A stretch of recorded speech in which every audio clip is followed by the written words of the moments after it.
Assalamualaikum warahmatullahi wabarakatuh. Sebelumnya, perkenalkan nama saya Dinda Azura. Saya berasal dari kelas HTNA tahun 2023 dengan NIM 2330 203022. Di sini saya akan menyampaikan materi yang saya pahami tentang hukum tata negara Islam yang berjudul kewarganegaraan. Pengertian kewarganegaraan dibedakan menjadi beberapa. Pertama, pengertian kewarganegaraan dalam arti yuridis atau hukum ditandai dengan adanya ikatan hukum antara orang-orang dengan negara. Dengan adanya ikatan hukum itu menimbulkan akibat-akibat hukum tertentu, di mana orang tersebut berada di bawah kekuasaan negara yang bersangkutan. Contoh dari ikatan hukum adalah surat pernyataan, surat kewenangan, akta kelahiran, dan lain-lain.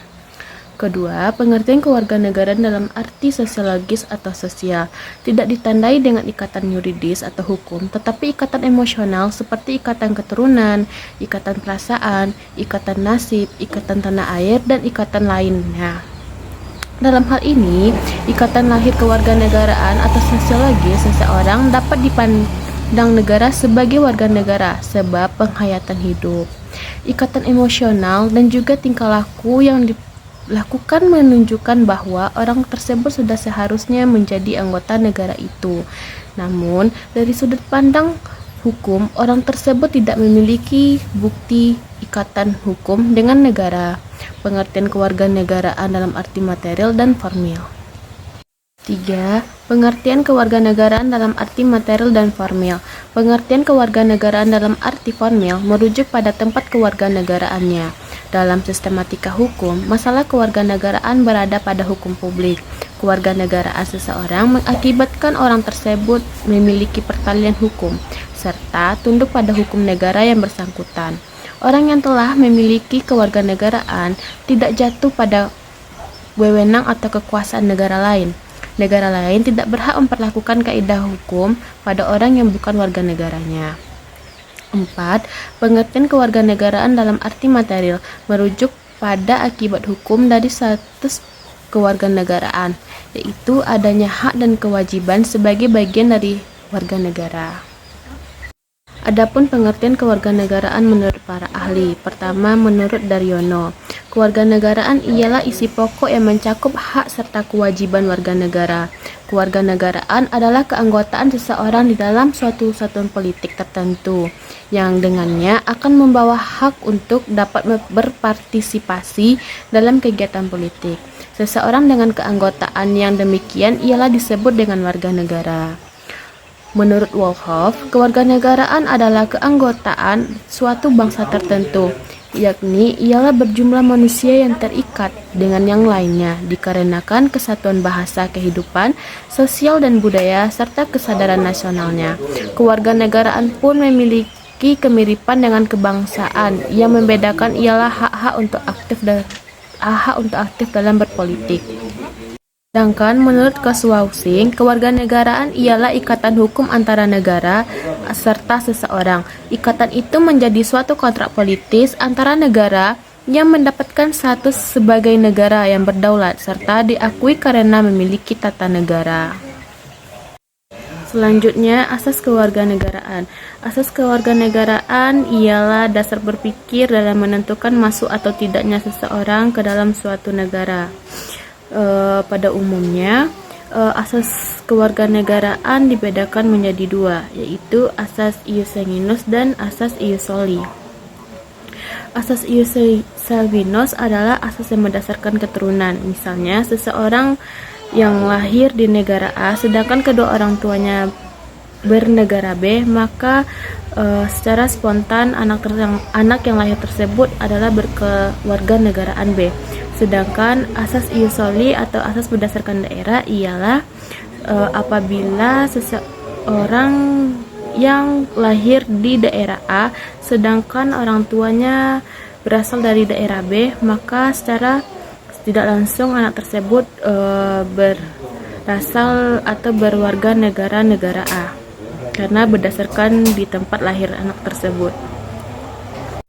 Dalam menentukan status kewarganegaraan seseorang, pemerintah suatu negara lazim menggunakan dua style cell, yaitu style cell yang seseorang harus melakukan tindakan hukum tertentu secara aktif aktif untuk menjadi warga negara atau naturalisasi biasa. Yang kedua, stelsel pasif, yaitu seseorang dengan sendirinya dianggap menjadi warga negara tanpa melakukan suatu tindakan hukum tertentu atau naturalisasi istimewa. Kaitan dengan kedua stelsel tadi, seseorang warga negara dalam suatu negara pada dasarnya mempunyai hak, yaitu hak opsi, yaitu di mana hak untuk memiliki suatu negara dalam stelsel aktif, hak reputasi, yaitu hak untuk menolak suatu kewenangan atau stelsel pasif menurut penjelasan Undang-Undang Republik Indonesia Nomor 12 Tahun 2006 tentang Kewarganegaraan Republik Indonesia. Dinyatakan bahwa Indonesia dalam menentukan kewarganegaraan menganut asas-asas sebagai berikut. A. Asas ius sanguinis, yaitu asas yang menentukan kewarganegaraan seseorang berdasarkan dengan keturunannya, bukan berdasarkan di mana tempat ia dilahirkan atau negara mana yang tempat ia dilahirkan. B. Asas ius soli, secara terbatas, yaitu asas yang menentukan kewarganegaraan seseorang berdasarkan di mana tempat ia lahir atau dilahirkan, yang diberlakukan terbatas bagi anak-anak yang disesuaikan dengan ketentuan yang diatur dalam undang-undang. C. Asas kewarganegaraan tunggal, yaitu asas yang menentukan satu kewarganegaraan bagi setiap orang. D. Asas kewarganegaraan ganda terbatas, yaitu asas yang menentukan kewarganegaraan ganda bagi anak-anak yang sesuai dengan ketentuan yang diatur dalam undang-undang. Selain asas tersebut, tidak terdapat macam-macam asas khusus sebagai berikut. E. Asas kepentingan nasional adalah asas yang menentukan bahwa peraturan kewarganegaraan mengutamakan kepentingan nasional Indonesia. F. Asas perlindungan maksimum adalah asas yang menentukan bahwa pemerintahan wajib memberikan perlindungan penuh kepada setiap warga negara dalam keadaan baik di dalam maupun di luar negeri. Asas persamaan di dalam hukum dan pemerintahan adalah asas yang menentukan bahwa setiap warga negara Indonesia mendapatkan perlakuan yang sama dalam hukum dan pemerintahan. Selanjutnya, peraturan perundang-undangan tentang kewarganegaraan. Undang-Undang Nomor 12 Tahun 2006 tentang Kewarganegaraan Republik Indonesia telah diundangkan dan diberlakukan sebagai pengganti Undang-Undang Nomor 62 Tahun 1958. Hal-hal yang menonjol dari undang-undang tersebut ialah: pertama, sifat non-diskriminatif, yaitu suatu status kewarganegaraan seseorang tidak lagi ditentukan berdasarkan ras, keturunan, suku, bangsa, agama, dan sebagainya, tetapi ditentukan berdasarkan dengan aturan hukum. 2. Memberikan kesempatan memperoleh kewarganegaraan Republik Indonesia kepada anak-anak yang lahir dari suatu perkawinan campuran yang lahir dalam sebelum berlakunya Undang-Undang Nomor 12 Tahun 2006 tentang Kewarganegaraan RI yang belum berusia 18 tahun dan belum kawin. 3. Persamaan di depan hukum bagi perempuan dan laki-laki untuk mengajukan kewarganegaraannya.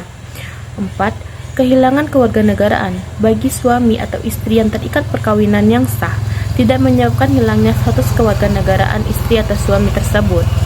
5. Hilangnya kewarganegaraan Indonesia bagi seseorang atau ayah atau ibu tidak dengan sendirinya berlaku terhadap anaknya. Pun produk-produk hukum yang mengatur tentang kewarganegaraan sebagai berikut. Pertama, Undang-Undang Dasar 1945 Pasal 26 yang menjadi warga negara lain orang-orang bangsa Indonesia asli dan orang-orang bangsa lain yang disahkan dengan undang-undang sebagai warga negara. 2. Menentukan ialah warga negara Indonesia dan orang asing yang bertempat tinggal di Indonesia. Hukum yang kedua adalah Undang-Undang Nomor 12 Tahun 2006. Dalam Undang-Undang Nomor 12 Tahun 2006 disebutkan bahwa warga negara sebagai salah satu unsur hakiki dan pokok dari suatu negara memiliki hak dan kewajiban yang perlu dilindungi dan dijamin dalam pelaksanaannya. Atas hal tersebut, maka diberlakukanlah Undang-Undang Nomor 12 Tahun 2006 tentang Kewarganegaraan Republik Indonesia. Pengertian tentang warga negara Indonesia diatur dalam pasal 4. Dalam pasal 4 tersebut dijelaskan bahwa warga negara Indonesia adalah anak yang lahir dari perkawinan yang sah dari orang tua yang merupakan WNI hingga anak dari ayah dan ibu yang telah dikabulkan permohonan kewarganegaraannya.